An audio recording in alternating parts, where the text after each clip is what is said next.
Hello ചിങ്കൂസ്, എല്ലാവർക്കും നമ്മുടെ ചാനലിലേക്ക് സ്വാഗതം. ഇന്ന് നമ്മൾ പറയുന്നത് നമ്മുടെ കൂട്ടക്കാവിലമ്മയുടെ താലപ്പൊലി മഹോത്സവത്തിൻ്റെ തലേ ദിവസം അവിടെ നടക്കുന്ന ഒരു കാര്യത്തെക്കുറിച്ചാണ്.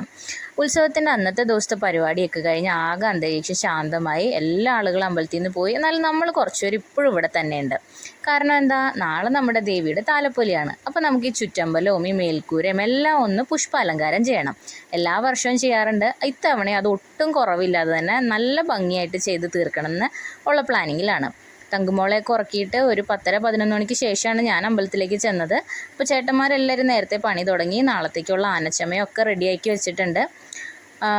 മേൽക്കൂരയിൽ ഒരാൾ കയറിയിരിപ്പുണ്ട്. അതിൻ്റെ അളവെടുക്കാനും കാര്യങ്ങളൊക്കെ ആയിട്ട് എല്ലാവരും പണിത്തിരക്കിലാണ്.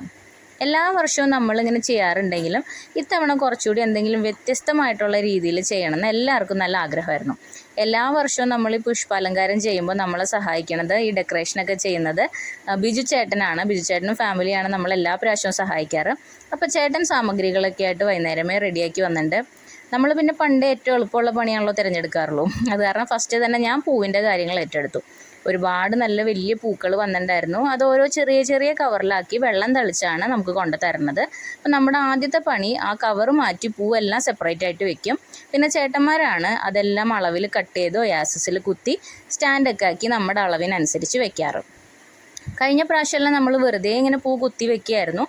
നല്ല ഭംഗിയായിരുന്നു അത് കാണാൻ. ഇത്തവണ നമുക്ക് കുറച്ചും കൂടി വെറൈറ്റി ആയിട്ട് ഒരു തട്ട് പോലെയൊക്കെ അടിച്ചിട്ട് നമ്മുടെ കുരുത്തോലയൊക്കെ വെച്ച് ഫ്ലവർ ഓരോ ലെയറായിട്ടൊക്കെ അറേഞ്ച് ചെയ്ത് ചെയ്യാമെന്നുള്ള പ്ലാനിങ്ങിലാണ് എല്ലാവരും ഇരുന്നത്. എല്ലാ വർഷവും നമ്മൾ കുറച്ച് പേരാണ് ഈ പരിപാടിക്ക് നിൽക്കാറ് കേട്ടോ. കാരണം എല്ലാ പ്രോഗ്രാമും കഴിഞ്ഞ് ആളുകൾ പോയതിന് ശേഷം മാത്രമാണല്ലോ നമുക്കിത് ചെയ്യാൻ പറ്റുള്ളൂ. അങ്ങനെ എല്ലാവരും പണികൾ കഴിഞ്ഞപ്പോഴേക്കും അമ്പലം നല്ല ഭംഗിയായില്ലേ? ഇഷ്ടമായോ എല്ലാവർക്കും?